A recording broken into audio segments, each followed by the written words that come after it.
Hello दोस्तों, कैसे आप सब लोग। आशा करता हूँ आप सब लोग ठीक होंगे, स्वस्थ होंगे और मस्त होंगे। मैं आपका अपना दोस्त विश्वजीत आपके यूट्यूब चैनल विद्या क्लासेस पर आपका स्वागत करता हूँ। जैसे कि दोस्तों आपको पता ही है, हमने चला रखा है जीरो टू हीरो बेंच। कौन सा चला रखा है? जीरो टू हीरो बेंच, जो मैथ स्पेशल है। आज मैथ स्पेशल की क्लास नंबर 5, यानी कि आज आपको पढ़ाई जाएगी क्लास नंबर 5। इसमें मैंने आपको नंबर सिस्टम चला रखा है, जो हमारा टॉपिक चला हुआ है नंबर सिस्टम की क्लास नंबर 5। और आज हम पढ़ेंगे find the number of zeros, यानी कि शून्यंकों की संख्या ज्ञात करना। जैसे कि आपको कोई नंबर दे दिया और नंबर देने के बाद उसने ये पूछ लिया कि भाई इसकी जब हम गुणा करते हैं तो गुणा करने के बाद अंत में कितने जीरो आएंगे। सवाल ऐसा एग्जाम में आता है, बार बार पूछा जाता है। कोई भी एग्ज़ाम उठा लो आप, एसएससी का एग्ज़ाम हो, रेलवे का एग्ज़ाम हो और कोई बैंक का एग्ज़ाम हो या फिर कोई अदर एग्ज़ाम हो, मोस्टली इसके क्वेश्चन पूछे जाते हैं। तो जैसे आपको बोर्ड पे दिखाई दे रहा होगा कि मैंने आपको एक सवाल दिया है। क्या सवाल दिया हुआ है? 25 गुणा 36 गुणा 37 और गुणा 50 गुणा 8 में गुणा करने पर अंत में कितने जीरोज, ठीक है, या शून्य आएंगे, या शून्यंकों की संख्या ज्ञात करो। क्वेश्चन ऐसे भी दे सकता है।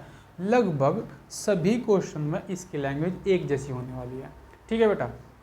और वीडियो के अंत तक बना रहिए, बिल्कुल आपको इससे निश्चित ये क्वेश्चन मिलेगा एग्जाम में। पक्का आपको इससे कोई ना कोई क्वेश्चन बिल्कुल फिक्स मिलेगा, ठीक है। चलिए हम स्टार्ट करते हैं। सबसे पहली बात, जो हमारा शून्य होता है वो शून्य बनता कैसे है, यानी कि जो जीरो होती है वो बनती कैसे है। आपको मैंने एक चीज़ बताई थी कि अगर हम 5 के साथ 1 का मल्टीप्लाई करेंगे तो 5 आएगा, अगर हम 5 के साथ मल्टीप्लाई 2 का करेंगे तो ये 10 आएगा।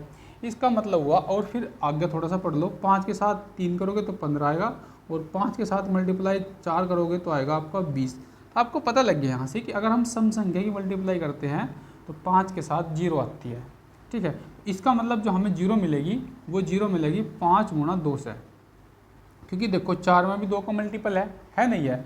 तो यहाँ मुझे अगर जीरो मिलती है वो मिलती है 5 और 2 से। तो अब मैं क्या करता हूँ, जो भी मुझे नंबर दिया, ठीक है बेटा, जो भी मुझे नंबर दिया मैं उस नंबर से केवल और केवल 5 के और 2 के मल्टीपल उठाऊंगा। 5 के और 2 के, ये ध्यान रखना, केवल 5 के और 2 के मल्टीपल उठाने हैं। जैसे मेरे पास 25 है, यहाँ वैल्यू लिख दी 25। 25 का मल्टीपल कितना होता है? 5 की पावर 2 मल्टीप्लाई 36। देखो 36 के आप टुकड़े कर लो, मन मन में कर सकते हो, कहीं भी कर सकते हो। 12 3 36 होते हैं ना, तो 2 दूनी 4, ठीक है, 4 3 12, 12 3 36 आ गया। तो मुझे यहाँ किसका मतलब है? 2, मतलब 2 से मतलब है। तो यहाँ मुझे मिल जाएगा 2 की पावर 2। बाकी 3 की पावर 2 है, इससे मुझे कोई मतलब नहीं है, क्योंकि मुझे 2 के और केवल 5 के टुकड़े उठाने हैं। अगली बार 37 है, ना 2 के हैं ना 5 के, छोड़ दो। इसके बाद आता है 50।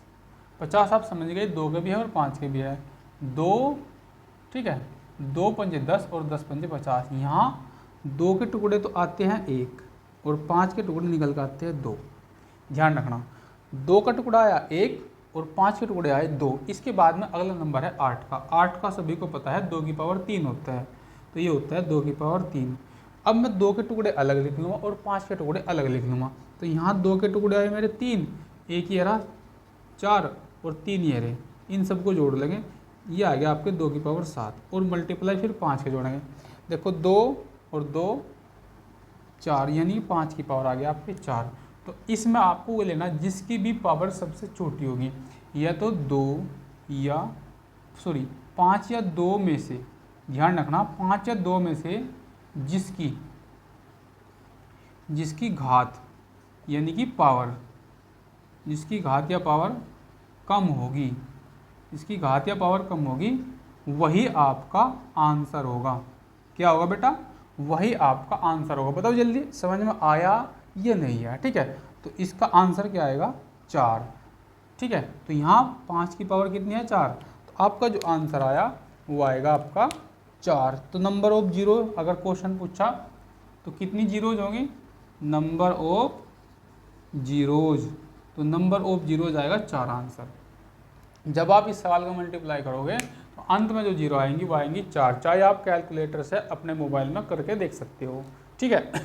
कैलकुलेटर की हेल्प ले सकते हो या अन्य किसी भी इलेक्ट्रॉनिक यंत्र से जो आपका कैलकुलेटर मोबाइल, आजकल तो सब मोबाइल से यूज करते हैं, आप इसको करके देख सकते हो, ठीक है बेटा। चलिए अगला सवाल करते हैं। आशा करता हूँ कि सभी बच्चों की समझ में क्वेश्चन आया होगा। ठीक है, अगर किसी को तब भी कोई प्रॉब्लम है तो वो मैसेज कर सकता है और मेरे उससे इस बारे में पूछ सकता है। चलो अगला सवाल करते हैं। जैसे मैं आपको सवाल लेता हूँ, सेम लैंग्वेज का क्वेश्चन है, बिल्कुल सेम इसी तरह आएगा और आपसे पूछ सकता है कि इसके अंत में कितने जीरो होंगे। देखो मैं आपको एक सवाल लेता हूँ, मैंने दिया आपको 37 मल्टीप्लाई 37 से पहले कोई नंबर नहीं है, मल्टीप्लाई 63 मल्टीप्लाई 75 मल्टीप्लाई 16 मल्टीप्लाई 28 और मल्टीप्लाई है 45। ये आपका 28 है भाई और यहाँ है 45। ठीक है, यहाँ है 45। तो मुझे किससे मतलब है, मुझे मतलब देखो इसमें 2 नहीं है 5 नहीं है, इसमें 5 है, इससे मतलब है, इससे मतलब है, इससे मतलब है और इससे मतलब है। तो देखो 75 है, 25 के 75 होता है। तो यानी कि अगर आप टुकड़े भी लिखोगे तो 5 की पावर 2 और 5 की पावर 2 यानी 25 और 25 के 75, 3 से आपको कोई मतलब नहीं। यहाँ 16 है तो यहाँ 2 की पावर 4, 2 दूनी 4 दूनी 8 दूनी 16, तो ये आएगा 2 की पावर 4। ये 28 है। ठीक है ना, 28 के टुकड़े कैसे होते हैं बताओ जल्दी, आप 28 के टुकड़े कैसे करोगे। देखो 28 है आपके सामने, मन मन में भी कर सकते हो अगर आपको पता है। देखो 7 चौक 28 होते हैं, 2 दूनी 4 7 28, तो यहाँ इससे मतलब है। तो यहाँ आ जाएगा आपके पास 2 की पावर 2, यहाँ है 45, 15 दिए 45 होते हैं। तो यानी कि अगर आप 45 का करते हो तो 3 तिये 9 और 9 पंजे 45। तो यहाँ 3 की पावर 2 से हमें कोई मतलब नहीं, केवल हमें इससे मतलब है 5 की पावर से। तो 5 की पावर आ गई 1। ठीक है, अब हम इनको क्या करते हैं, जोड़ देते हैं। ये 2 की पावर 4 2 6 मल्टीप्लाई यहाँ 5 है, 5 की पावर 2 ये रहा और 1 ये रहा, ये आएगा 3। तो मैंने आपको बता रखा जिसकी घात कम होगी, अभी थोड़ी देर पहले लिखा था आपने नोट डाउन किया होगा। तो जिसकी घात सबसे कम होगी, सबसे कम है 5 की पावर 3, तो आपका जो आंसर आएगा वो आएगा 3। तो बताओ बेटा सबकी समझ में आया। ठीक है, आप बोलोगे सर बिल्कुल आया। ठीक है, सही बात है, अब सभी की समझ में आ गया। चलो अगला सवाल करते हैं, और जितना मैं क्वेश्चन लिखता हूँ सभी बच्चे इसका आंसर खुद से निकाल सकते हो। ठीक है, सभी बच्चे आप इसका आंसर खुद से निकाल सकते हो। चलो मैं क्वेश्चन लिखता हूँ और मेरे साथ साथ आप सब बच्चे क्वेश्चन को करते रहना। जैसे मैंने आपके सामने लिखा 60, 60 के बाद में लिखा मैंने 75, 75 के बाद में लिखा मैंने 32 और 32 के बाद में मैंने लिखा 54 और 54 के बाद में मैंने लिखा 65, 65 के बाद में लिखा 45 और 45 के बाद में लिखा 24। और आपको क्या फाइंड करना है, में अंत में शून्य बताने हैं आपको, शून्यों की संख्या, शून्यों की संख्या कितनी होगी। ठीक है बेटा, तो बोलिए जल्दी क्वेश्चन को सोल्व कीजिए, मैं आपको टाइम देता हूँ। और मेरे हिसाब से कुछ बच्चों ने क्वेश्चन का आंसर दे दिया होगा। चलो कोई नहीं, हम भी कर लेते हैं। तो आपको किसका मतलब है, केवल 2 के जोड़े से और 5 के जोड़े से। तो यहाँ से क्या आ जाएगा बताओ, यहाँ आता है आपका 12 पंजे 60। कितना आता है 12 पंजे 60। तो 60 को आप अलग से लिख लो। अगर आपको कुछ भी डाउट है तो 2 दूनी 4, 4 ते 12 और 12 पंजे 60। तो आपको यहाँ इससे मतलब है और यहाँ इससे मतलब है।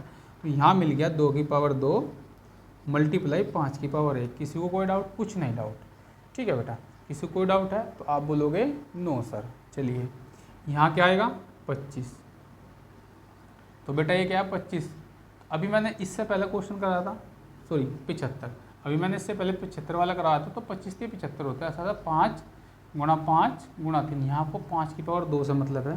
तो यहाँ आ जाएगा 5 की पावर 2, 32 है, 2 दूनी 4 दूनी 8 दूनी 16 दूनी 32, 2 की पावर होते हैं 5, 2 की पावर होता है 5। 54, 27 दूनी 54 होता है। कितना होता है 27 दूनी 54। तो 3 3 होती है 27। तो यहाँ आपको 2 की पावर से मतलब है। तो 2 की पावर आ जाएगा 1, 13 पंजे 65, 13 पंजे 65, 13 से कोई मतलब नहीं, 5 की पावर 1 से मतलब है। 9 पंजे 45, 3 से कोई मतलब नहीं, 5 से मतलब है, 1 आ जाएगा। अब बहुत से बच्चे ये सोच रहे हैं सर ये कैसे कर रहे हैं। कुछ नहीं कर रहा मैं बेटा, देखो मैंने आपको यहाँ बताया। जैसे मैंने 45 का बताया, 45 का होता है 3 तिये 9 और 9 पंजे 45। तो मुझे यहाँ 5 से मतलब है और मुझे यहाँ 5 क्या मिलेगा, 1 5 मिला। तो 5 की पावर 1 आ जाएगा। कितना मिला मुझे 5 की पावर 1। जैसे यहाँ 65 है, आप लिख लो 13 पंजे 65 होता है। तो 13 से हमें कोई मतलब नहीं है, केवल हमें 5 से मतलब 5 की पावर यहाँ भी 1 आ जाएगा। ठीक है बेटा, इसी तरह 24 है, 24 की कर लो।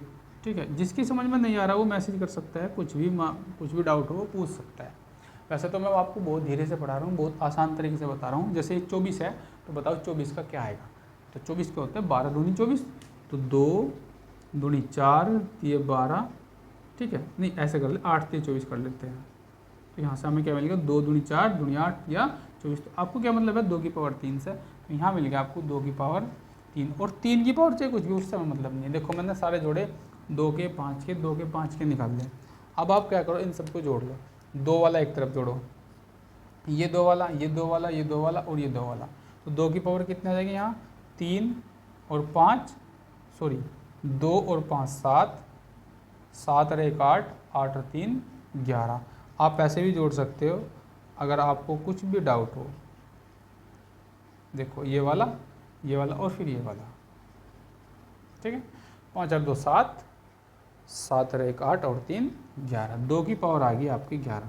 अब निकालना आपको 5 की पावर का, 1 ये रहा, 2 ये रहा और 1 ये रहा और 1 ये रहा, तो 1 और 2 3, 3 और 1 4 और 1 5, तो 5 की पावर आ गई 5। तो मल्टीप्लाई में 5 की पावर आ गई 5। तो अभी मैंने क्या बताया था, आपको क्या लेना है, जो पावर छोटी होगी, चाहे वो 2 की हो चाहे वो 5 की हो, तो पावर छोटी किसकी है यहाँ, 5 की। तो आपका आंसर क्या आ जाएगा, 2 की पावर आ जाएगा आपका आंसर 5। तो इसका आंसर आएगा 5, ठीक है। तो नंबर ऑफ जीरो कितना है, इस सवाल के अंत में 5 आएंगे। तो ये आपका आंसर है। ये इसका टाइप नंबर फर्स्ट था। क्या था ये था टाइप नंबर फर्स्ट। एग्जाम में इस तरह का क्वेश्चन पूछ सकते हैं ठीक है, मेरे हिसाब से सभी बच्चे इसका क्वेश्चन कर लेंगे।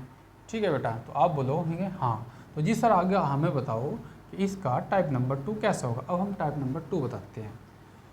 ठीक है, अब हम इसका टाइप नंबर 2 बताते हैं। इसका एग्जाम में आपको क्वेश्चन मिल सकता है।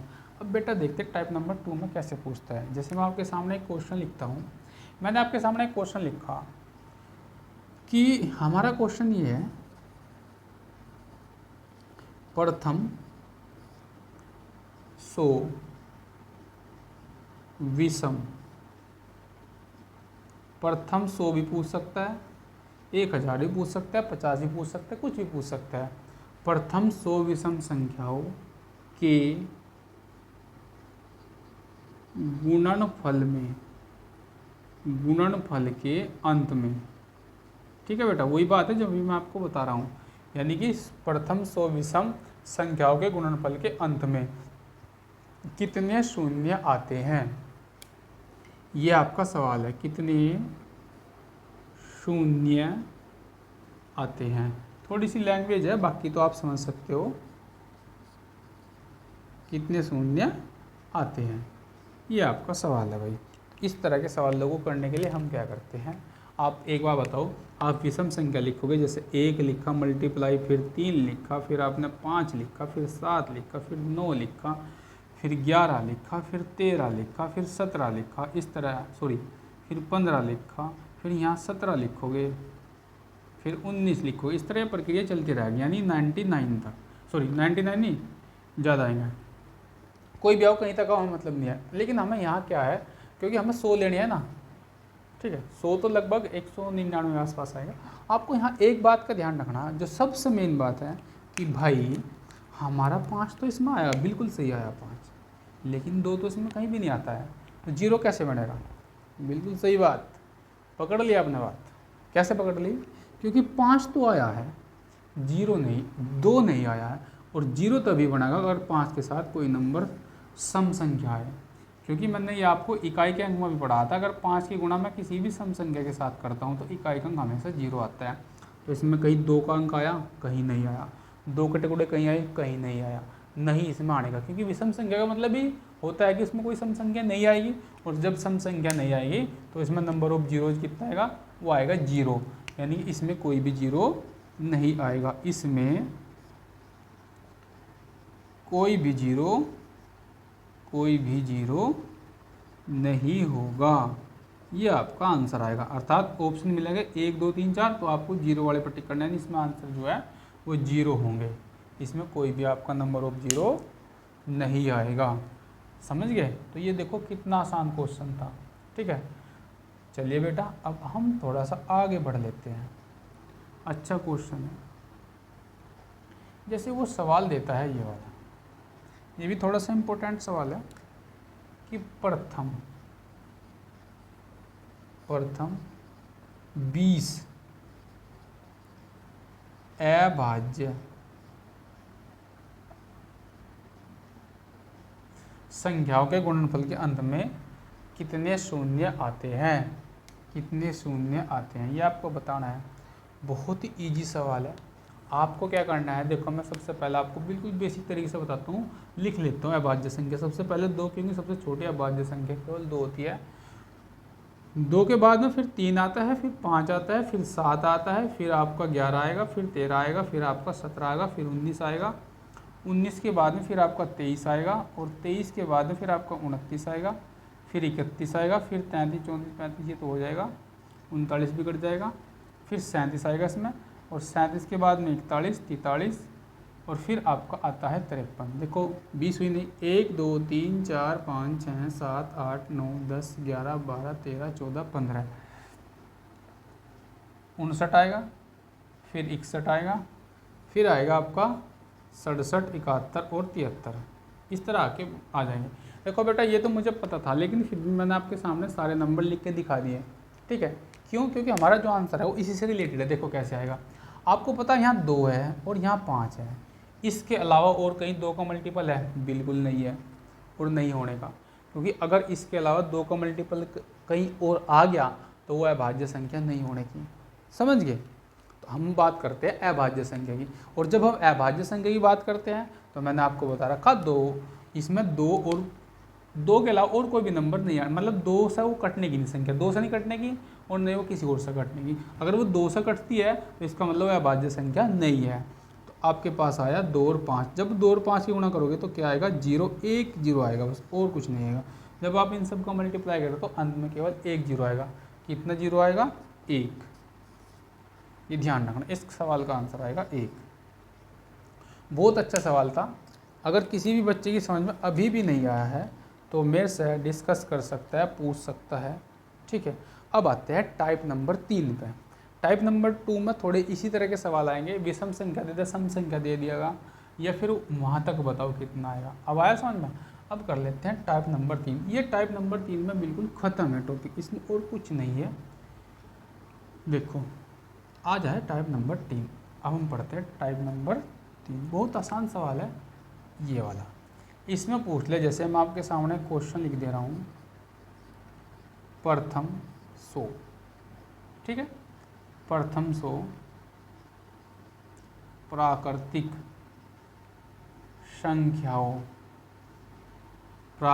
संख्याओं के अंत में, जैसे मैंने अभी आपको सवाल बताता हूँ पहले वाला, यानी कि प्राकृतिक संख्याओं के अंत में कितनी जीरो आएंगी, कितनी या कितने शून्य होंगे, तो कितने शून्य होंगे ये आपको बताना। ये सवाल इस तरह पूछ सकता है, या फिर यह पूछ सकता है या 100 दे दिया और ये फैक्टोरियल दे दिया, मैं बताओ में अंत में कितने शून्य होंगे, कितने शून्य होंगे, ये आपके सामने इसका क्वेश्चन है और आपको इसका आंसर देना है। तो कितने शून्य होंगे, देखो बेटा हम क्या करते हैं, सवाल को वो इस तरह भी पूछ सकता है, ठीक है, और वो इस तरह पूछ सकता है। 2 तरीके से सवाल पूछ सकता है। चलिए स्टार्ट करते हैं। अगर 100 दिया तो आपको ऐसे करना है, ठीक है, और यहाँ भाग करना है 5 से। अब आप बोलोगे सर 5 से क्यों? क्योंकि बेटा 5 की पावर कम आती है और 2 की पावर इसमें ज़्यादा आएंगी, और हमने आपको बता रखा कि जिसकी पावर कम होती है वही आपका आंसर होता है, इसलिए हम 5 से डिवाइड करते हैं। तो चलो 5 दूनी 10 0। देखो इसका तरीका अलग होता है, 5 चौक 20, ठीक है, फिर 5 से कटेगा? बिल्कुल नहीं कटेगा, तो इससे आगे नहीं कटेगा, तो एक ऊपर वाला छोड़ दो, इन 2 को जोड़ दो, ये आएगा 20 + 4 = 24। ये आपका आंसर हो जाएगा। जब आप इसकी मल्टीप्लाई करोगे, यानी 1 × 2 × 3 × 4, और ये प्राकृतिक संख्या 100 तक है, ऐसे मल्टीप्लाई करो तो अंत में 24 0 आएंगे। ये आपका आंसर था। ठीक है, चलिए एक सवाल और देता हूँ मैं आपको, बिल्कुल सेम ऐसे ही सवाल है। उसने दिया है कि बताओ 120 में, यानी कि यह है फैक्टोरियल। आपको इस तरह का क्वेश्चन दे सकता है, में अंत में शून्यों की संख्या, शून्यों की संख्या, इस तरह का क्वेश्चन वो दे सकता है। ठीक है भाई, थोड़ा लिखने का स्टाइल ऐसे ही है, समझ लेना। ठीक है बेटा, चलो चलते हैं। ये है 120, 120 को हम फिर 5 से भाग करते हैं, 5 दूनी 10, कितने बच गए बेटा 2, 5 चौक 20, फिर 5 से भाग करते हैं, 5 चौक 20। ठीक है, फिर आगे जो शेषफल बचता है उससे मतलब नहीं, हमें पूर्ण चलाना होता है यहाँ पे। तो आपको क्या जोड़ना है, ये वाले जोड़ने हैं, तो ये ऊपर वाला छोड़ देना है, ये बाद के नीचे वाले जोड़ने हैं। तो 24 और 4 हो गए आपके 26, आपका आंसर आ जाएगा। ये 28, सॉरी भाई, 24 और 4 हो गए 28, इस तरह आपका आंसर आएगा। अब बात आती है इसी तरह सवाल की, अगर वो थोड़ा सा इस सवाल को घुमा दे, इस क्वेश्चन की लैंग्वेज घुमा दे। जैसे मैं आपके सामने एक क्वेश्चन देता हूँ, बहुत अच्छा क्वेश्चन है, एग्जाम में लगभग आया हुआ क्वेश्चन है। उसने बोला, जैसे मैंने आपको लिखा 270 और फैक्टोरियल लगा दिया, उसने पता क्या दिया, में 3 की उच्चतम, ये क्वेश्चन दिया 3 की उच्चतम। देखो भाई, मेरी वैसे आपकी समझ में राइटिंग आ रही होगी, और जिसकी समझ में नहीं आ रही हो, मैं बोल भी रहा हूँ तो तब भी लिख सकता है। मैंने बोला है उच्चतम, हाईएस्ट घातों की संख्या, हाईएस्ट घात की संख्या, बिल्कुल सेम इसी तरह क्वेश्चन आएगा। संख्या क्या होगी, हम कर रहे थे number of zero, number of zero के अंदर इस तरह के क्वेश्चन आते हैं। फैक्टोरियल दे दिया, तो अब आपको क्या करना है, जैसे 270 दिया, इसने दिया है 3 की उच्चतम घात, तो आप इसे 3 से ही भाग करोगे। जैसे 3 नम 27 जीरो, फिर 3 से 3 तिया 9 जीरो, फिर 3 से 3 एकम 3 10, फिर 3 से 3 तिया 9, फिर 3 एकम 3। तो बोलोगे सर अब क्या करना है, अब आपको क्या करना है, ये छोड़ देना है। ये क्या करना है सर, ये छोड़ देना है, और ये आपको काउंट करना है, मतलब इनको जोड़ना है, ये वाली यहाँ से लेके यहाँ तक। तो यहाँ 90 है, 90 के बाद में 30 है, 30 के बाद में 10 है, और 10 के बाद में 3 है, और फिर 1 है। ठीक है, तो ये आ जाएगा। देखो आप इसको डायरेक्ट भी जोड़ सकते हो, अगर आप यहाँ नहीं करना चाहते। 100 और 30 130, कितना आएगा 130, 4 34, 134, ये आपका आंसर आ जाएगा। ये कितना होगा, 10 इसके साथ जोड़ लिया, 90 के 100 होगा, 100 में 30 जोड़ेंगे 130, और 4 ये है 134, आपका आंसर आ जाएगा। इस तरह वो आपसे क्वेश्चन पूछ सकता है, बहुत ही ईजी तरीके से।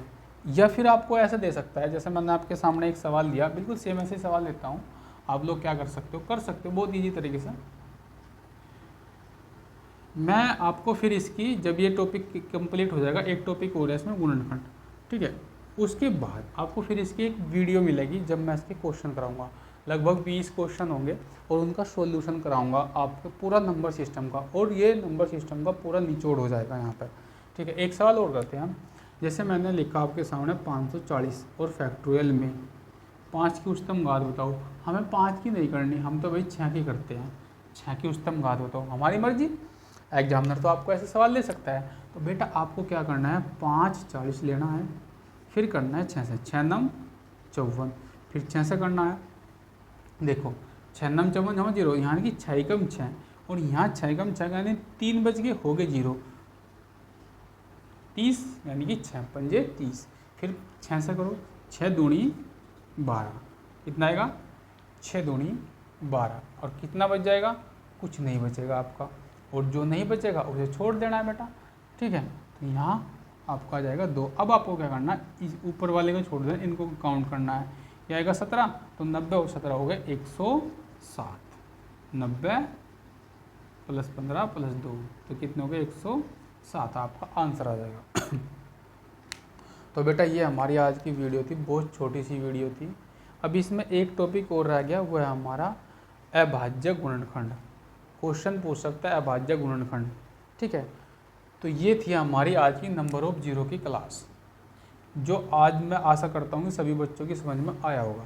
ठीक है, और बेटा अगर किसी को कोई भी दिक्कत है, कोई भी प्रॉब्लम है तो मेरे से पूछ सकते हैं। ठीक है, अगर आपकी समझ में ये वीडियो आया हो तो बेटा लाइक करो, शेयर करो और सब्सक्राइब करो, और उन बच्चों तक पहुंचाओ जो बच्चे बेचारे बिल्कुल बिगनर हैं, जो स्टार्टिंग से तैयारी करना चाहते हैं, बिल्कुल बिगनर है, उनके लिए बिल्कुल स्पेशल क्लास है ये।